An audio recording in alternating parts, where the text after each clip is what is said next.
Hey everybody, this is Math 8, Unit 9. It's May 23rd. While the other kids around Maryland may be checking out right now, we're checking in here to Unit 9.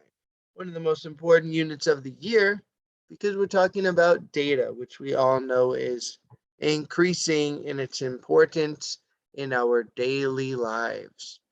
I mean, it's always been important, but now it's right in our face that data, privacy, all of that, it's important to know about. So let's talk about data.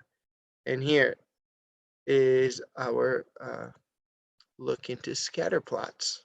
So go ahead and write down scatter plots in your notes. Put this table in here and even copy down this graph so you get a general idea. Now, as you can see, I did get it wrong the first time, so I'm even restarted the video because you would have seen me go back and forth and back and forth. How did I get it wrong? Because I went like this green die here was up one too high. I mixed up the 7.5 and 7 when I was graphing it. But we're going to do another one. You'll see, you'll be like, Mr. Field, how did you mess that up? So easy.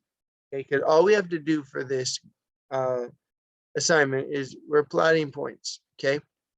And a scatter plot is real data that may fit a pattern. So let's try this one and then we'll look and see if there's a pattern. Okay, so we have age and weight. Age is our X, weight is our Y. So 1, 4.25, it's right there. 2, 5 is right there. 3, 5.75, it's right there. 4, 6.25, whoops, right there. 5, 6.75 is right there. And 6, 7 is right there. So you guys see the pattern here? If I were to draw a line, would it go straight through? That line that goes straight through those 3 points does not go through the other 3. That line goes through 2. There's a line. What if I draw it? This line only goes through 1 really, but it's closest to all of them. So actually this line is the best fit. You see that? And it's not because it goes through the most, but because it describes the pattern the best. In other words, we could use this line to make a prediction about where the data points would be if we had this amount. If we had this amount, it's possible that the dot was right here, or at least it's a good prediction, even if it's off. It's called a line. So let's write this down. Line of best fit. Line of best fit. All right. But that's not part of this assignment. We're going to get into it. I just want to use this example. This example is just creating scatter plots. Let's just make sure. All right. So plot those points, make the scatter plots. They won't line up exactly in a line, but they will fit a pattern. Maybe. If they don't fit a pattern, that means they don't have a very good correlation. All right. So we'll talk about positive and negative associations. And then next week, we'll really get into lines of best fit. But I just wanted to give you a little taste of the line of best fit because that's where we're going. All right. Making appropriate scatter plots. So now let's look at this one. And don't freak out. It's easier than it looks. Well, let's read it together. An advertising company is curious about the impact the lengths of their television advertisements have on viewers' feelings about the product. They showed advertisements of different lengths to a group of volunteers and asked the volunteers to rate how positive they feel about the product on a scale of 1 to 10. Their data is shown in the table below. Average product rating.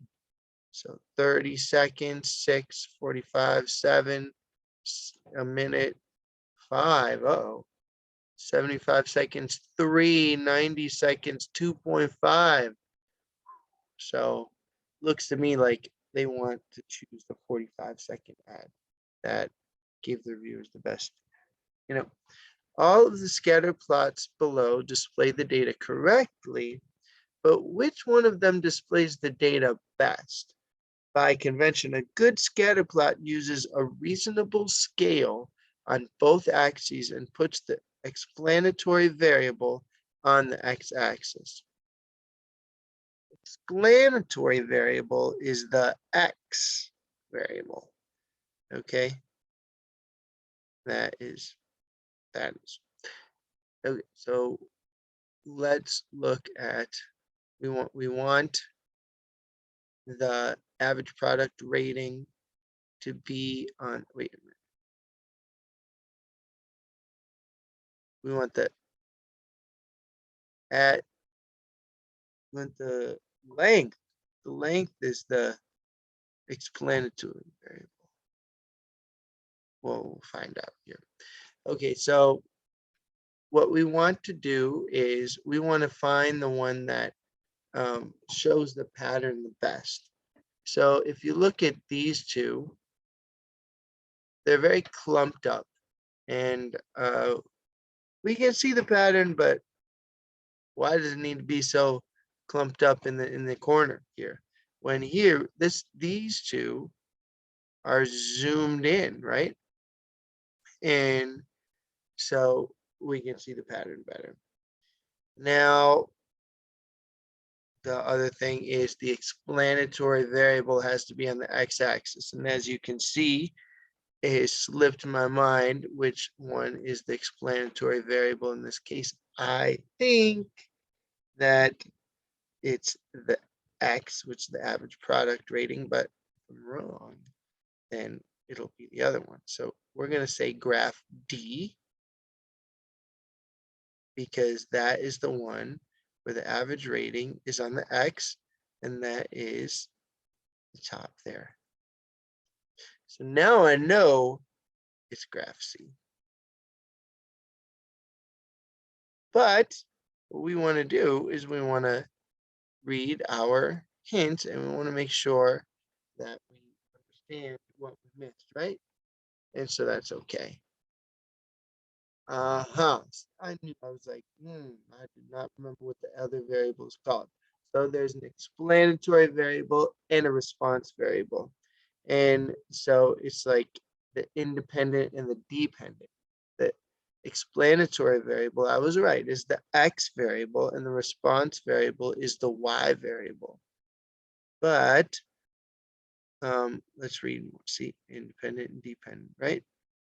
But we call the independent explanatory and the dependent response. The key to distinguishing between them is how the variables are used. The variable whose value we predict is the response variable, and the variable whose value we use to make the prediction is the explanatory variable. So in this one, they were using the ad length, and then they were getting a response, which was the rating. You guys understand that? And so the ad length is should have went and did on the x-axis, because that is what they chose.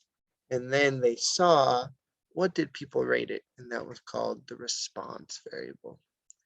All right, so, if you get them all right because I got that one wrong, then I did my job. All right, let's move on. Should we do another one? Let's do one. Let's do one. All right, so Daniel wants to predict how much time a hike will take based on the distance of the hike. He collected some data on the time in hours and the distance in kilometers of his hikes.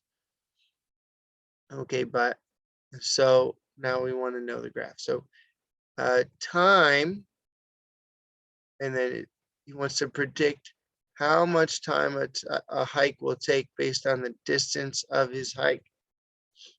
So he collected some data on the time in hours and the distance of some previous hikes. His data is summarized in the table. All right, so let's cross off which ones right away. Graph B and graph D, those are no good, all right, because they are clumped together. So it is between graph A and graph C. Okay, so what is the response? Is the response the time or the distance? Is explanatory the time or the distance? So he wants to predict how much time based on the distance.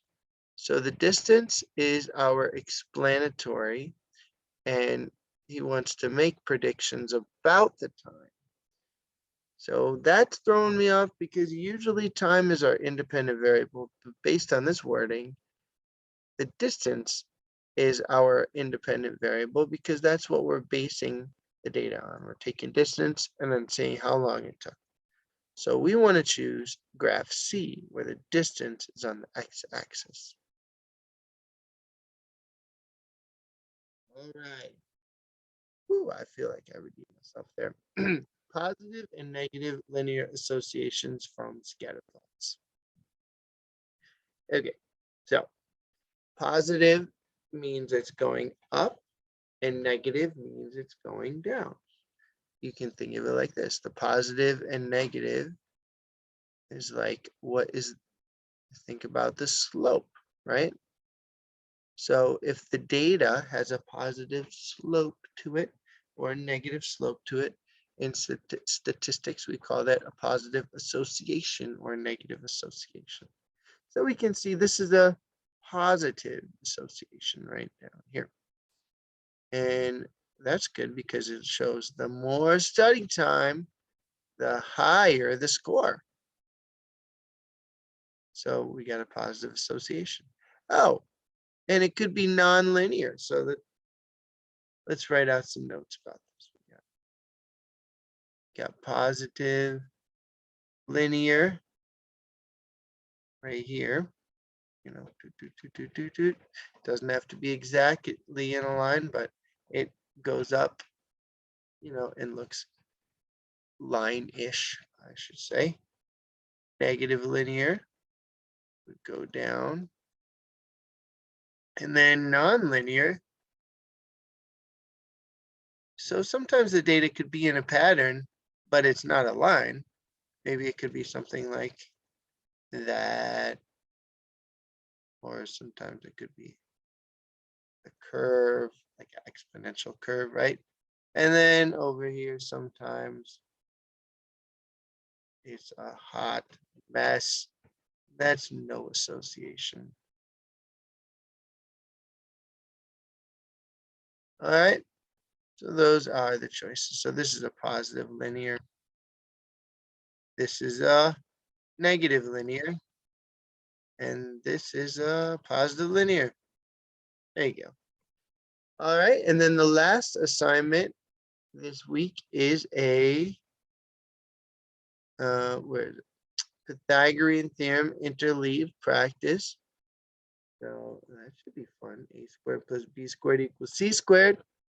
But we are using it to apply, you know, so we're finding the perimeter and the area. So, you know, recall that, look in the organizer, find those types of problems, or try it again and post in our brand new organizer, which reminds me, we better go to that really quickly. Okay. So the new organizer, we can go to, let's see what shows up first here. Clemson. And all right. So everyone has their own. But you can see it's in this, it's at this website called Notion instead of Google Docs. And no one has edited it yet except my little empty example row. So what you're going to want to do is click edit. And then sometimes it takes people to this join a group page. If it does that, then just go back and click the link again, but it didn't do that to me. So I click edit, click continue, and then you can add a row. It automatically puts your name. Just type, scatter plots, whatever the creating scatter plots. And then you can just choose the color, add a screenshot, put your description, and actually, we don't even need this comment row, because if you want to make a comment on someone's post, you just click open and you can add your comment right there. So have fun. This will be great, because then after it's all filled up, we can filter and we can just look at the red or the yellow or the green problems, or all whatever we want. You can sort by your name, by the assignment type. It's going to be great. All right, that's enough for now. Posting this organizer, and I will see you in class.